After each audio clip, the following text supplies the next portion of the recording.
klik like dan subscribe serta komen untuk basa-basi coy.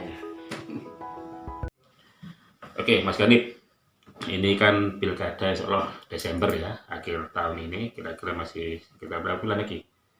6 bulan lagi lah kira-kira ya, Desember sampai Desember. Nah, gimana Anda melihat perkembangan pilkada saat ini? Terima kasih Mas Heri Sipit. Assalamualaikum warahmatullahi wabarakatuh.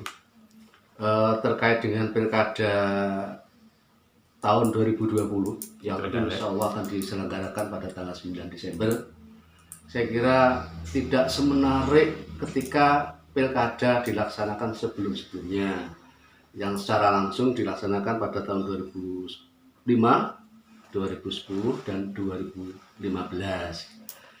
Pilkada kali ini tidak menarik karena ada badai COVID-19 yang cukup meluluh lantakkan sendi-sendi kehidupan masyarakat. Sehingga yang dibutuhkan masyarakat saat ini sebetulnya bukan pilkada, Mas Eri, tapi recovery ekonomi.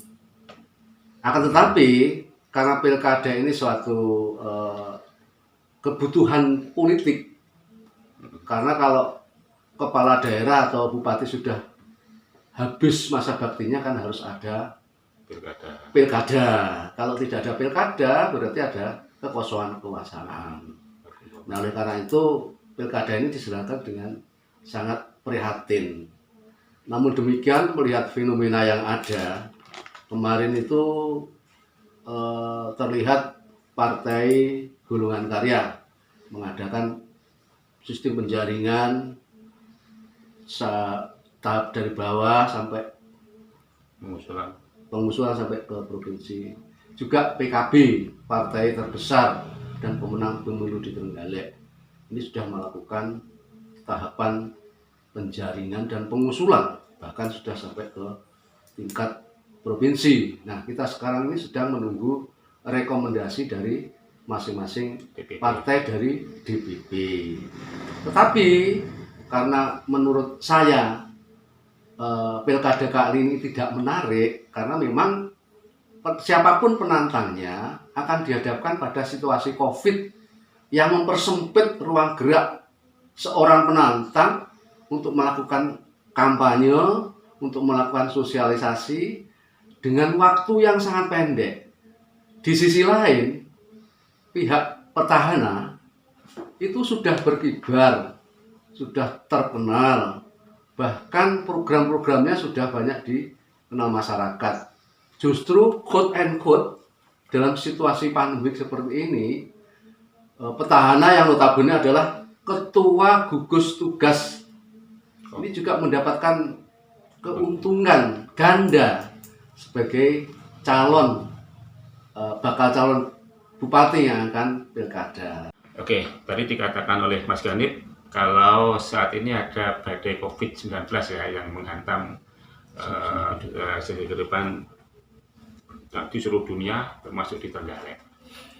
Nah, ini kan menjadi kendala sendiri bagi bagi penantang, bagi kandidat, apalagi yang kebetulan dia berada di luar rel gitu ya, di luar lingkup pemerintahan untuk masuk ke pemerintahan.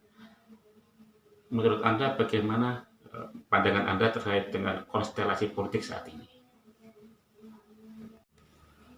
Konstelasi politik menghadapi pilkada dalam kondisi COVID-19 ini, saya kira partai-partai politik akan bersikap realistis.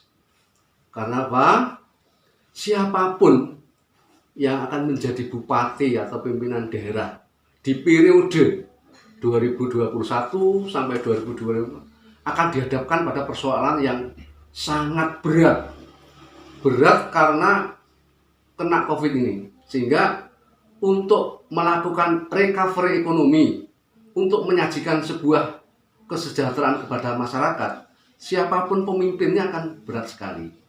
Sehingga partai-partai politik akan memandang secara realistis.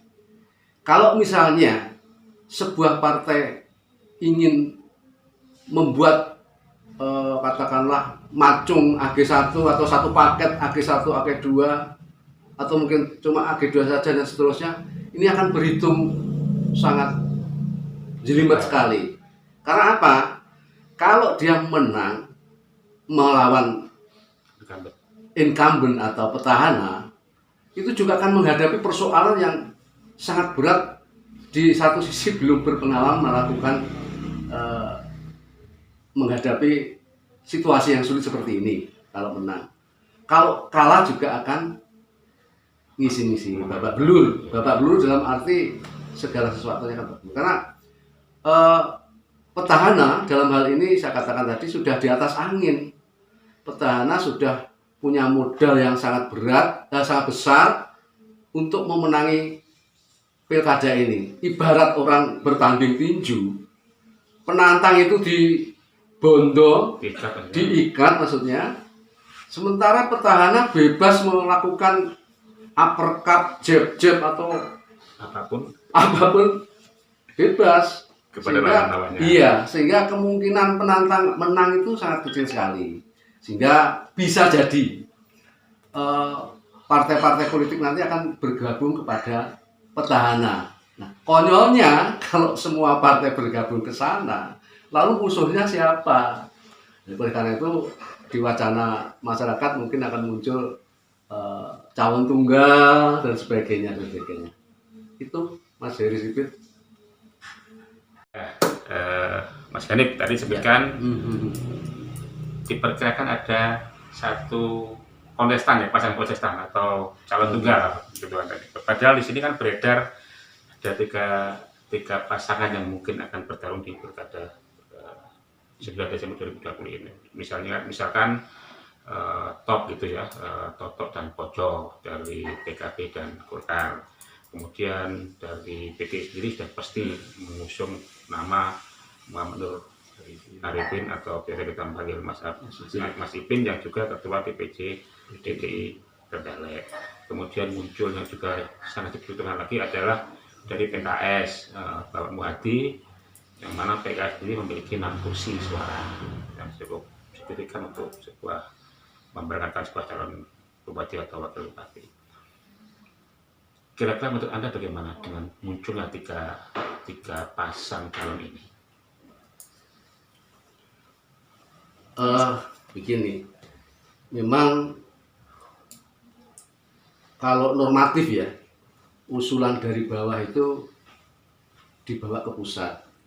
Tetapi karena sekali lagi COVID-19 ini bisa memporak-porandakan pemikiran kita mengenai norma-norma politik, bahwa seorang calon itu harus secara bottom up dibangun dari bawah melalui sistem penjaringan, lalu kemudian fit and proper test dan seterusnya sehingga memunculkan calon. Tetapi bahwa partai politik pada akhirnya juga akan berpikir secara rasional dan realistis. Misalnya katakanlah PKB, meskipun dia pemenang nomor 1 mendapatkan 11 kursi, seharusnya kan menjadi AG1 lah, AG1. Tetapi karena realitas politik bisa jadi hanya untuk sharing politik di periode ini, dia mungkin akan bisa menjadi AG2. Atau PKS yang cuma 6 kursi bisa jadi akan menjadi AG1 dengan menggandeng beberapa partai untuk menggenapi persyaratan 9 kursi yang menjadi persyaratan untuk memberangkatkan calon ini. Jadi segala kemungkinan ini dalam politik bisa terjadi. Bahkan pengalaman tahun 2015 kemarin, Pak Kolik yang dari PKB dan Bu Sri Rahayu yang dari PDIP itu sudah berkoalisi di bawah, sudah deklarasi, bahkan sudah sosialisasi kemana-mana bahwa 2 pasangan ini yang akan maju menjadi bupati dan wakil bupati. Nyatanya ditregel oleh DPP, yang turun adalah rekomnya Mas Emil sama Mas Ipin. Hal-hal seperti ini kemungkinan saja bisa terjadi di era sekarang. Apalagi sekali lagi COVID-19 ini menjadikan sistem perpolitikan kita ini menjadi tidak jelas begitu. Jadi masyarakat nanti akan dihadapkan pada pilihan Yuskui yang mau dipilih. Karena sekali lagi dikatakan bahwa masyarakat sendiri sebetulnya juga kurang antusias menghadapi pilkada. Karena apa? Yang dihadapi masyarakat sekarang adalah ekonomi. Sedangkan juga partai politik sendiri kami menyadari ya itu. Yang penting nyun sewu. Pada akhirnya yang penting ada bupati dan wakil bupati supaya tidak terjadi PLT.